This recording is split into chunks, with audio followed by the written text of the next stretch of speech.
O Senhor esteja convosco.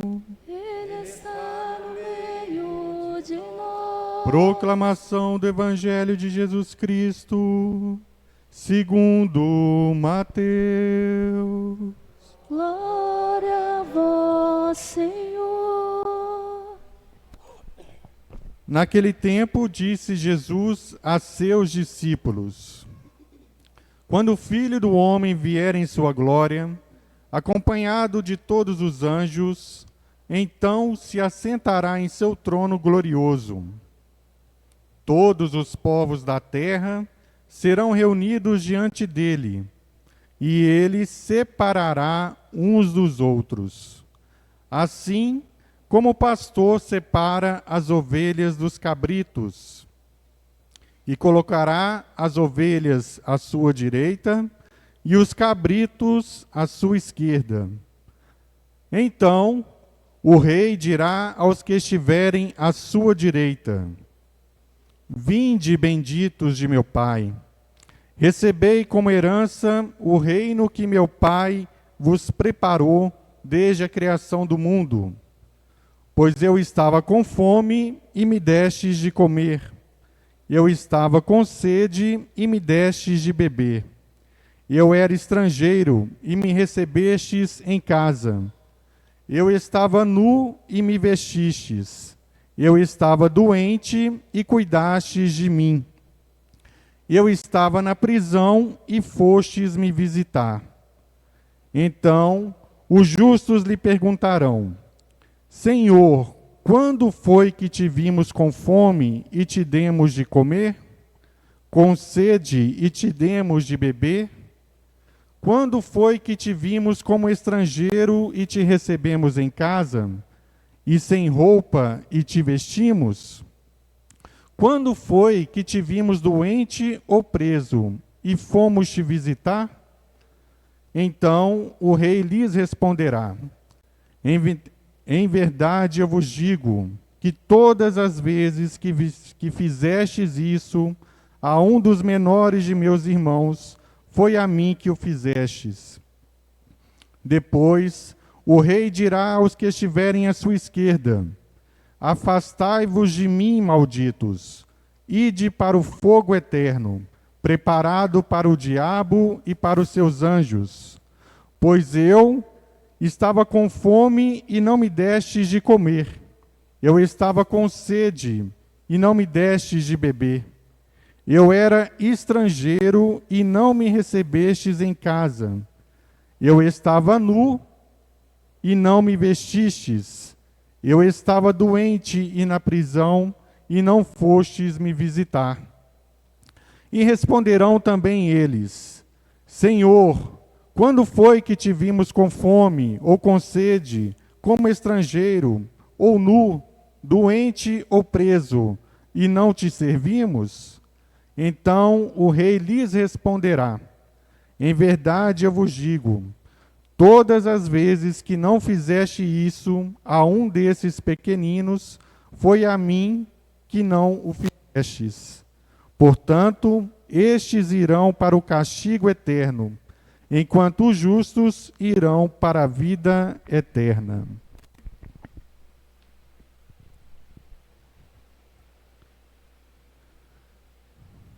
Palavra da salvação. Glória a vós, Senhor.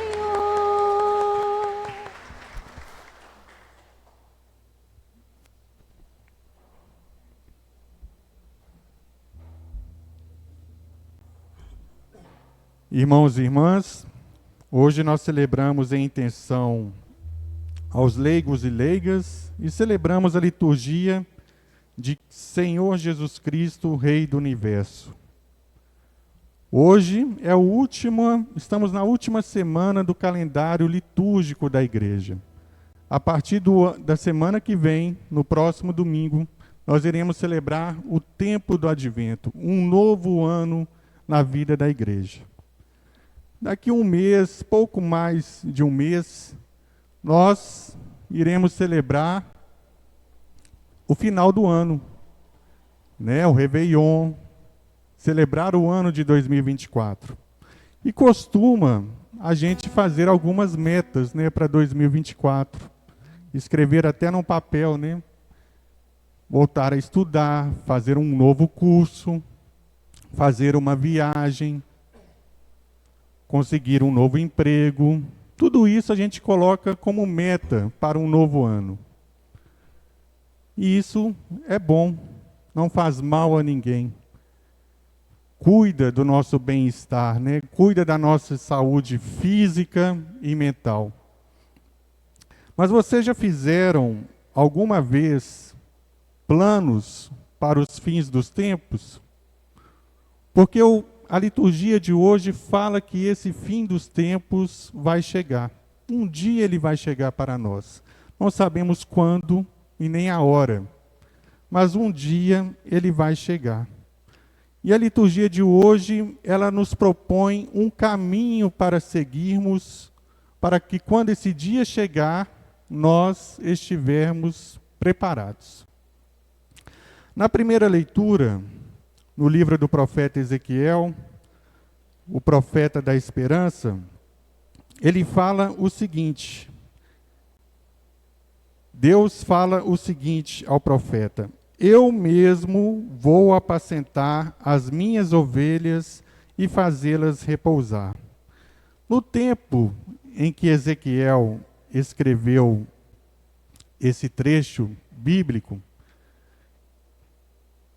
os judeus, os hebreus, estavam exilados na Babilônia.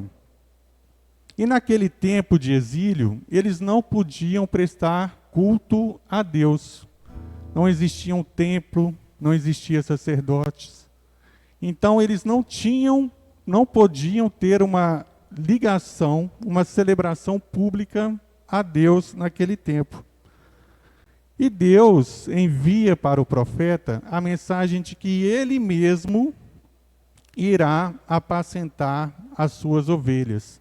Porque aqueles pastores que viviam naquele tempo eram pastores maus, que não cuidavam do seu povo. O que nós podemos tirar dessa leitura? Primeiro, a questão dos pastores maus. Existem muitos pastores maus. Existem muitas lideranças ruins, como também existem muitas lideranças boas.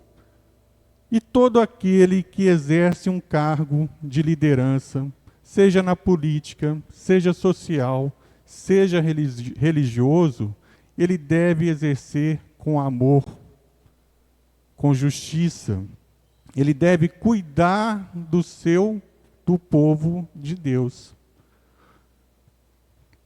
Nós também somos chamados a sermos bons pastores. Sermos bons pastores no nosso lar, na nossa família. Ser bom pastor na comunidade em que vivemos e celebramos. Ser um bom pastor na sociedade.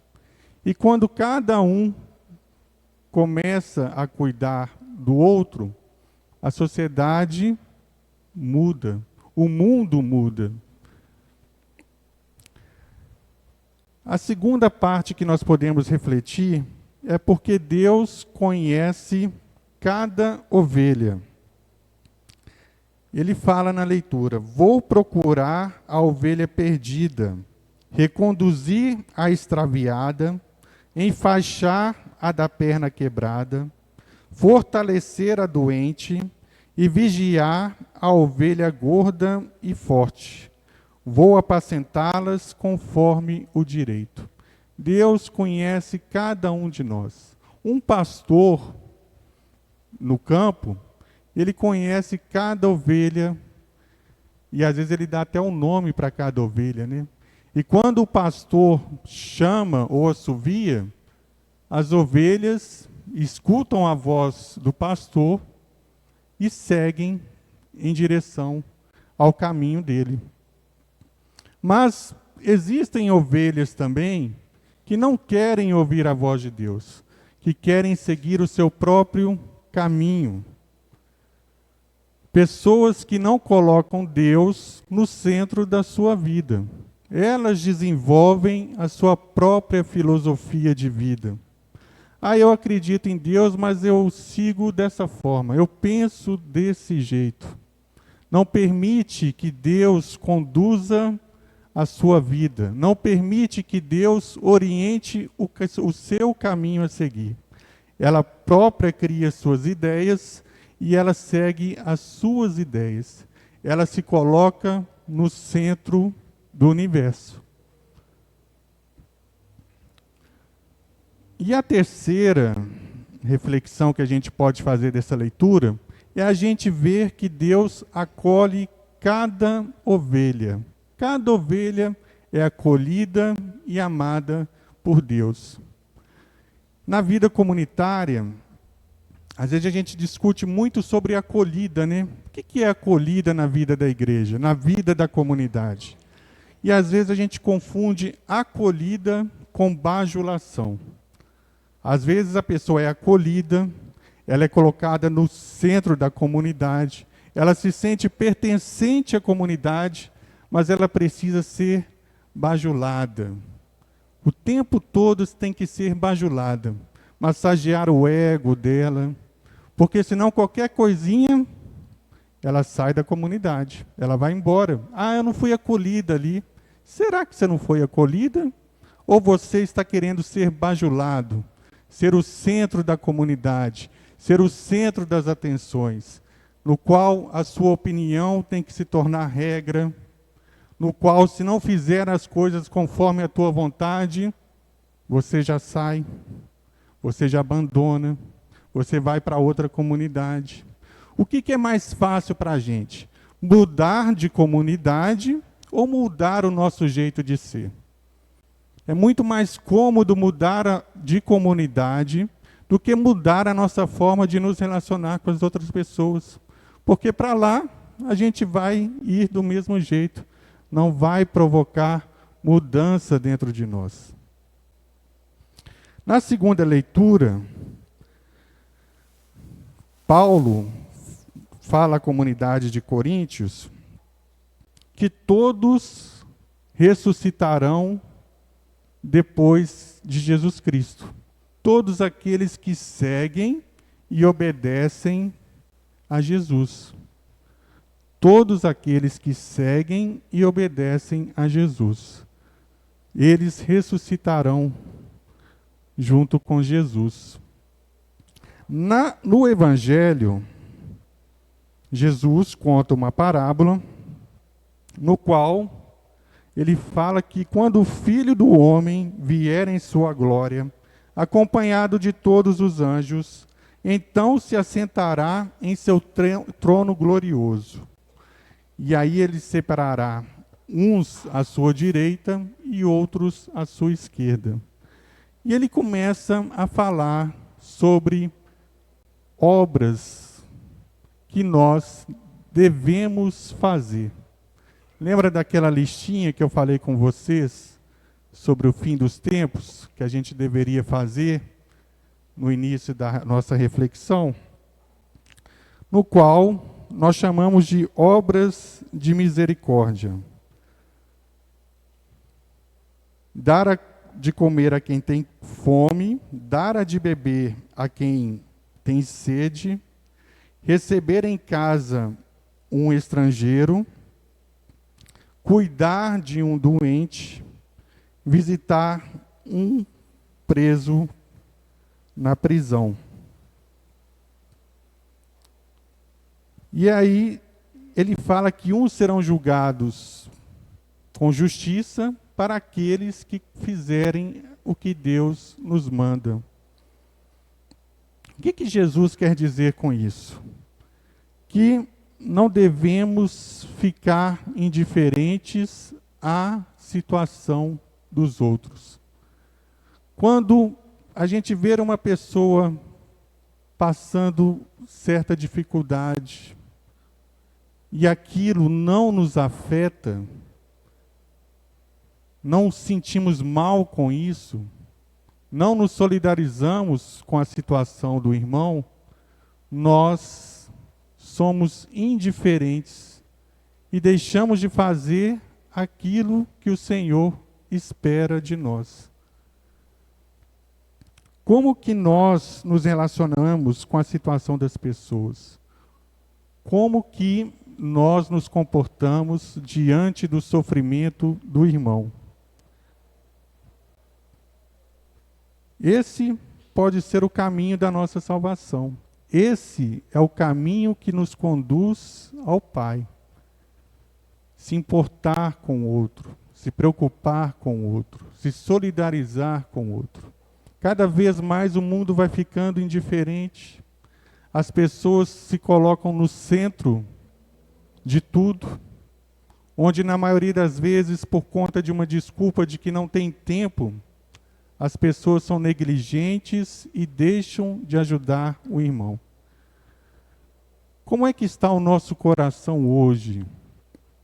Como é que está a nossa fé? A palavra de Deus ainda consegue, que nós ouvimos, consegue fazer alguma diferença na nossa vida? Consegue nos transformar? Consegue nos converter? Ou nós estamos vindo para a igreja apenas para cumprir um preceito? Nada mais do que isso. Não nos comprometemos com o mundo que nós vivemos. Às vezes a gente vê tanta notícia ruim, né? Tanta miséria, fome, guerra. E às vezes a gente se pergunta, por que que Deus permite tanta coisa ruim no mundo? Por que que Deus deixa tudo isso acontecer? Quando nós somos responsáveis por tudo isso. Muitas vezes a gente coloca ou na conta de Deus, ou muitas vezes na conta do diabo. E não assumimos o nosso compromisso, as nossas faltas, as nossas culpas, as nossas irresponsabilidades, a nossa falta de comprometimento. Deus não quer que tenha guerra. Deus não quer que tenha fome. E se existe fome no mundo, é sinal de que não há solidariedade suficiente para que a fome acabe. O dia que nós verdadeiramente assumirmos o compromisso para que não tenha fome no mundo, não vai faltar, não vai haver fome. Quando nós falamos de acolhida, muitas das vezes a gente acha que a nossa responsabilidade vai se resumir numa nota de 2 ou numa nota de 5. Né? Alguém vem falar com você, aí você já dá uma nota de 2 ou de 5 para a pessoa já calar a boca e não te importunar mais.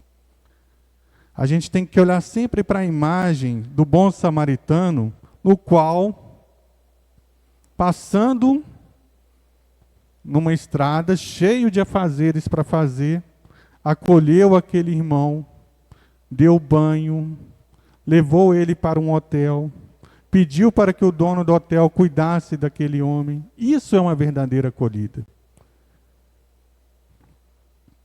Muitos não acreditam em Deus, mas fazem gestos de caridade. Outros acreditam em Deus, são piedosos, rezam um terço todo dia, participam das celebrações, mas não têm caridade no coração. Qual dos dois serão salvos? Aquele que vai ser salvo é aquele que coloca Cristo no centro da sua vida e pratica o amor e a caridade. Esse é o caminho da salvação. Esse é o caminho que nos conduzirá ao Pai. Porque Ele é o nosso pastor e Ele conduz a nossa vida. Louvado seja o nosso Senhor Jesus Cristo.